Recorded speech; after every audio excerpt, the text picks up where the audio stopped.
کەناڵی ئاسمانی پەیام پێی نایە 17مین ساڵیادی تەمەنیەوە. لە ماوەی ڕابردوودا پەیام داهێنەری چەندین بەرنامەی جۆربەجۆر بووە. توێژە جیاوازەکانی کۆمەڵگەش بوونی پەیام وەک کەناڵێکی خاوەن پەیام و ئامانزدار لە نێو دنیای ڕاگەیاندن و میدیای کوردیدا بە گرنگ و پێویست دەزانن. لە سەرەتاوە پیرۆزباییەکی گەرم لە کەنالی پەیام دەکەم کە بەڕاستی کەنالەکە ینی جێگای خۆکیشتەوە لە ناودلی خەڵک شتی بە پەیامدار و مەبەزدار و هەدەفدار دیاربی، ینی بەڕاستی ئەوەی کەوەندەی من متابعەم کردیە ئەلکەمال و لیلا کەس نییە بێکەم و کورتی، بەس کەنالی پەیام لەو کەنالە جوانە شەرعی و ڕێک و پێکانەیە کە دەتوانم بڵێم لە هەموو بوارەکانیش قسەی خۆی هەیە، ینی ما بڵێن لە بەشی ئابووریە، لە بەشی با بڵێم کۆمەڵایەتیە، لە بەشی تەندروستیە، لە بەشی وەرزشە، لە بەشی لانی خێزانی و ئەوانی وە شتێکی زۆر زۆر گرینگە. لەبەر ئەوە مەرجعیەتەکەی مەرجعەتێکی ئیسلامیە، یعنی زیاتر با بڵێم ئیمتیمام و باغ بەلانی دینداری خواناسی و خواپەرستیدا. زۆر بە گەرمی پیرۆزبایی لە ساڵیادی 17مین ساڵەی دامەزراندنی کەناڵی پەیام دەکەم کە من بۆ خۆم ڕۆژانێک لەوێ کارم کردووە و یادگاری زۆرم لەگەڵ ئەو کەناڵە ئازیزا هەیە.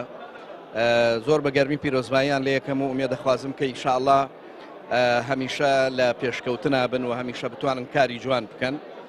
من پێم وایە کە کەناڵی پەیام کەناڵێکی ناوازە بوو لە دایکبوونی کۆمەڵێک شتی زۆر زۆر تازەی هەبوو، کۆمەڵێ بەرنامەی تازەی هەبوو کە توانی بە شێوەیەکی زۆر خێرا جێ خۆی لە دڵی بینەرانە بکاتەوەەوە تەسیر و کاریگەری زۆریشی بەسەر بینەرانی خۆیەوە دانا.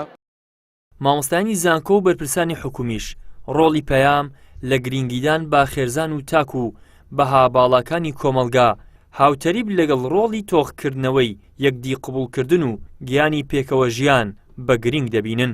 بە دنیایەوە ساڕۆژی کەناڵی پەیام لە کەناڵەکە پیرۆز دەکەین و لە بینەرانی کەناڵەکەش پیرۆز دەکەین بە هیوای ئەوەی کە لەسەر ئەو ڕێچکەی کە گردوێتی لە بابەتی خزمەتکردن بە کۆمەلگا خزمەتکردن بە خێزانی کوردی خزمەتکردن بە پاراستنی بەها جوانەکانی کۆمەلگا لە هەموو ڕوانکان و بە تایبەتیش لە جێبەجێکردنی پەیامەکانی خۆی گەورە و بۆ چاکترکردنی کۆمەلگا. جوانترین پیرۆزبایی ئاراستەی ڕاگەیاندنکاران و هەموو ئەو بەڕێزانە دەکەمکەوە لە دەستگای میدیای پەیام دەکار دەکەن. ئێمە لە ماوەی 8 ساڵی ڕابردوو بە شێوەیەکی بەردەوام کۆنتاکتی بەردەواممان هەبووە لەگەڵ ڕاگەیاندنکارانی ئێوە ڕۆژنامەنووسانتان.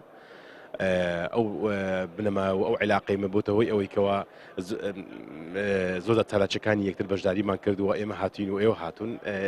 من وای دەبینم کەوە دەستگای میدیای پەیام لە ماوەی داهاتوو کارکردنی دەستگای ئەو دەستگای بەتایبەتی بۆ زیاتر قوڵکردنەوەی جانی خۆشەویستی بێت، جانی مرۆڤ دۆستی بێت. یەکی دوازەی ساڵی 2008 یەکەمین کەناڵی ئاسمانی ئیسلامی لە کوردستان دەستی بە پەخشی ئاسایی کرد. تا ئێستاش سەرەڕای چەندین بربەستی جۆربەجۆر و بەرتەسکردنەوەی مافی پێدانی زانیاری لەسەری کەناڵی پەیام لە خزمەت بە کۆمەلگا بەردەوامە. ئیدریس محەممەد، کەناڵی ئاسمانی پەیام، هەولێر.